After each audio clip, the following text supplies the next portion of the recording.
Selamat pagi semuanya, salam sejahtera bagi kita semua. Yang terhormat kepada Ibu Putih Febriasari, PSE MSc, selaku dosen pengampu mata kuliah Manajemen Operasi 1, serta teman-teman sekalian yang saya banggakan.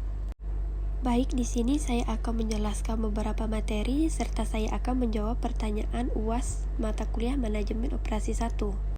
Sebelumnya, perkenalkan nama saya Meli Marcelina dengan NIM 21104-17453 dari kelas Manajemen 4 pagi. Jadi, setelah kita mempelajari chapter ini, kita diharapkan dapat menjelaskan yang pertama, yaitu menjelaskan konsep penyesuaian massal atau mass customization dapat digunakan sebagai salah satu strategi dalam rantai pasokan. Yang kedua, menjelaskan keunggulan kompetitif dalam aktivitas rantai pasokan. Yang ketiga, menjelaskan perbedaan konsep antara kegiatan outsourcing dan offshoring, dan serta menjelaskan mengapa perusahaan memutuskan untuk menerapkan kegiatan tersebut dalam aktivitasnya.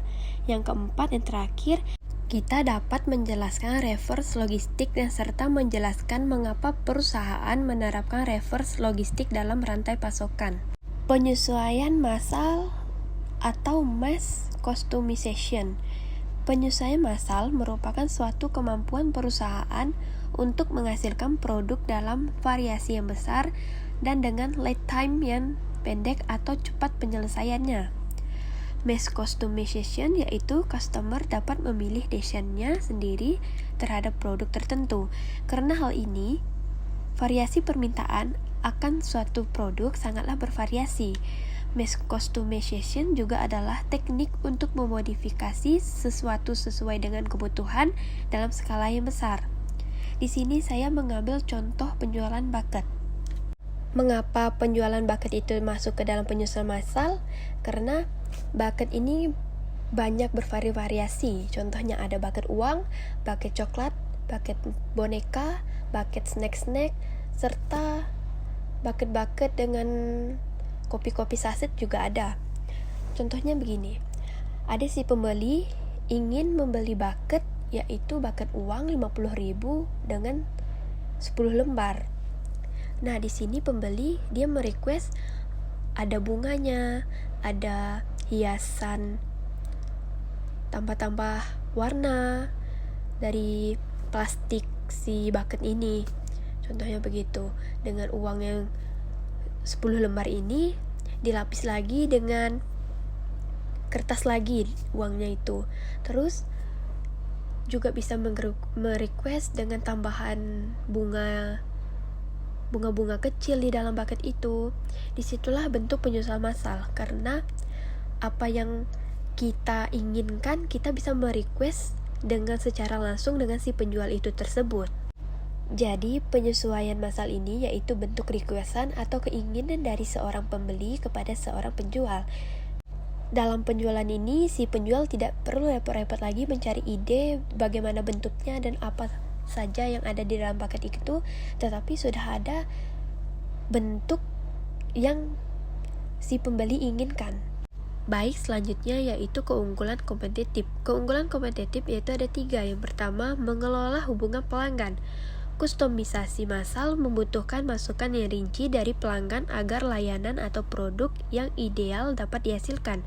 Perusahaan dapat belajar banyak tentang pelanggannya dari data yang diterimanya. Keunggulan kompetitif yang signifikan diwujudkan melalui hubungan pelanggan yang erat ini berdasarkan strategi kustomisasi massal. Contohnya yaitu begini. Kita balik lagi ke penjual bucket. Nah, mengapa? Karena si pembeli dapat berinteraksi langsung kepada si penjual dengan cara mereka saling berkomunikasi atau saling ngobrol-mengobrol satu sama lain. Yang si pembeli merequest barang-barang apa saja yang ada di bucket itu, sedangkan si penjual bisa mencatat apa yang si pembeli inginkan. Dan disitulah interaksi antara si penjual dan pembeli. Makanya hubungan pelanggan dan pembeli itu sangat penting, karena kita tahu apa yang diinginkan si pembeli dapat si penjual lakukan atau si penjual buatkan. Dan saling ngobrol-mengobrol satu sama lain, disitulah terjadinya hubungan antara penjual dan pembeli. Yang kedua yaitu menghilangkan persediaan barang jadi. Memproduksi untuk pesanan pelanggan lebih efisien daripada menghasilkan perkiraan, karena perkiraan tidak sempurna. Triknya adalah memiliki sebuah yang Anda butuhkan untuk menghasilkan pesanan dengan cepat. Dengan menggunakan promosi penjualan, perusahaan dapat melakukan beberapa kontrol atau persyaratan untuk persediaan komponen dengan mengarahkan pelanggan menjauh dari opsi yang habis untuk memilih opsi yang tersedia. Kemampuan ini menghilangkan tekanan dari rantai pasokan sekaligus menjaga kepuasan pelanggan penyedia layanan, juga memanfaatkan penyesuaian massal untuk mengurangi tingkat investasi. Mereka memiliki sistem perangkat lunak yang melacak preferensi pelanggan yang paling disukai konsumen, hingga majalah yang mereka baca. Informasi ini memungkinkan perusahaan jasa untuk merencanakan dengan lebih akurat apa yang dikemas pada setiap jasa yang mereka jual. Menghilangkan persediaan barang, jadi si penjual bahkan ini gak perlu repot-repot lagi mendisplay atau memberikan contoh-contoh bucket-bucket yang mereka jual, karena si pelanggan atau si pembeli ini datang ke mereka sudah dengan cara permintaan mereka tersendiri. Makanya persediaan barang di toko ini tidak perlu dibuat lagi banyak-banyak contoh hingga barang tersebut tidak dipakai atau tidak dijual. Dan contoh-contoh tersebut tidak perlu lagi akan takut tidak laku, karena si penjual tidak perlu lagi memberikan contoh atau membuatkan contoh lagi, karena si pembeli tersebut sudah mempunyai ide dia tersendiri. Yang ketiga, meningkatkan nilai layanan atau produk yang dipersepsikan. Dengan kustomisasi massal, pelanggan dapat melakukan sesuai keinginan mereka. Secara umum, kustomisasi massal seringkali memiliki nilai yang lebih tinggi di benak pelanggan daripada biaya produksi sebenarnya. Persepsi ini memungkinkan perusahaan untuk menetapkan harga yang memberikan margin yang bagus. Nah, meningkatkan nilai layanan. Jadi, ketika bucket tersebut dikostum atau dibuat sesuai dengan keinginan si pembeli, maka nilainya akan lebih tinggi karena lebih fokus untuk memenuhi keinginan atau requestan dari pembeli tersebut yang datang langsung ke tempat si penjual bucket itu. Yang ketiga yaitu ada outsourcing dan offshoring. Jadi kita ke outsourcing dulu. Strategi outsourcing yaitu untuk menghemat budget perusahaan lebih efektif dan efisien agar karyawan di dalam perusahaan lebih fokus pada pekerjaan tugas masing-masing. Nah, di sini outsourcingnya saya mengambil yaitu contoh satpam di dalam perusahaan. Mengapa? Jadi, karyawan-karyawan di dalam perusahaan tidak lagi berpikir bagaimana keamanan lagi dalam perusahaan itu tersebut, karena sudah ada satpam ini untuk menjaga baik dari parkiran atau tamu-tamu yang datang, bahkan berkas-berkas yang di dalam perusahaan itu mereka tidak lagi memikirkan siapa penjaganya, karena sudah ada satpam di luar perusahaan itu tersebut. Nah, maka strategi outsourcing ini dikatakan lebih efektif dan efisien karena karyawan-karyawan tidak perlu lagi berjaga malam karena takutnya akan data-data perusahaan atau keamanan perusahaan itu tidak aman, karena di sini sudah ada si satpam ini untuk menjaga data-data tersebut dalam perusahaan itu juga. Outsourcing adalah pilihan yang sangat menarik bagi perusahaan yang memiliki volume rendah. Apa yang mendorong perusahaan untuk melakukan outsourcing daripada mengintegrasikan secara vertikal? Yang pertama, perusahaan outsourcing menyadari bahwa perusahaan lain dapat melakukan proses outsourcing dengan lebih efisien dan dengan kualitas lebih baik daripada yang seharusnya. Mereka memiliki untuk menambah pemasok eksternal ke rantai pasokan mereka daripada mempertahankan pemasok internal. Namun, keputusan outsourcing adalah keputusan yang serius karena perusahaan dapat menghilangkan keterampilan dan pengetahuan yang dibutuhkan untuk melakukan proses tersebut. Yang kedua yaitu ada offshoring.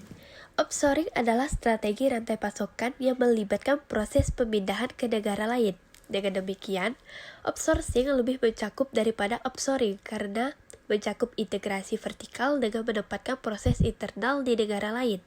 Mengapa perusahaan menerapkan strategi offshoring? Karena perusahaan dapat menciptakan pasar baru, keberadaannya di negara lain, dan kemampuan untuk menawarkan harga yang kompetitif karena efisien biaya. Selain biaya yang rendah atau murah, kecepatan pengiriman ke pelanggan yang jauh juga dapat mendorong keputusan. Selain biayanya yang murah atau rendah, kecepatan pengirim ke luar negeri atau keluar kota masuk ke Indonesia juga itu cepat. Dan maka juga dapat mendorong keputusan mengapa perusahaan harus menggunakan strategi offshoring ini. Yang keempat itu reverse logistik atau logistik terbalik. Reverse logistik atau logistik terbalik merupakan proses perencanaan, pelaksanaan, dan pengendalian aliran produk, bahan, dan informasi efisien dan hemat biaya dari sudut pandang konsumsi kembali ke titik asal untuk pengembalian, perbaikan, produksi ulang atau daur ulang. Reverse logistik yaitu dari titik akhir balik lagi ke titik awal. Contohnya dari reverse logistik ini saya mengambil handphone rusak. Saya ambil contoh dari HP iPhone. Jadi, HP iPhone ini bekas dan rusak. Dia tidak bisa dihidupkan lagi HP-nya. Jadi, di bagian HP ini kita bisa mengambil baterai atau LCD HP-nya yang masih bagus dan kita daur ulang lagi menjadi HP baru. Contohnya jika ada HP iPhone yang satunya kekurangan baterai atau baterainya sudah rusak.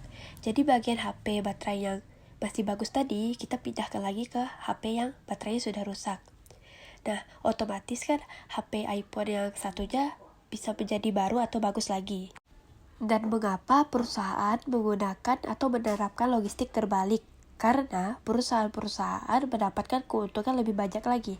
Karena perbaikan barang yang rusak menjadi bagus lagi itu kita mendapatkan keuntungan lebih banyak lagi dibandingkan kita membeli baru lagi. Dan yang terakhir yaitu fungsi reverse logistik yaitu untuk mengurangi sampah elektronik. Baik, hanya inilah yang dapat saya sampaikan dan saya jelaskan. Jika ada salah kata atau ucapan, saya minta maaf. Sekian presentasi saya ucapkan terima kasih, selamat pagi.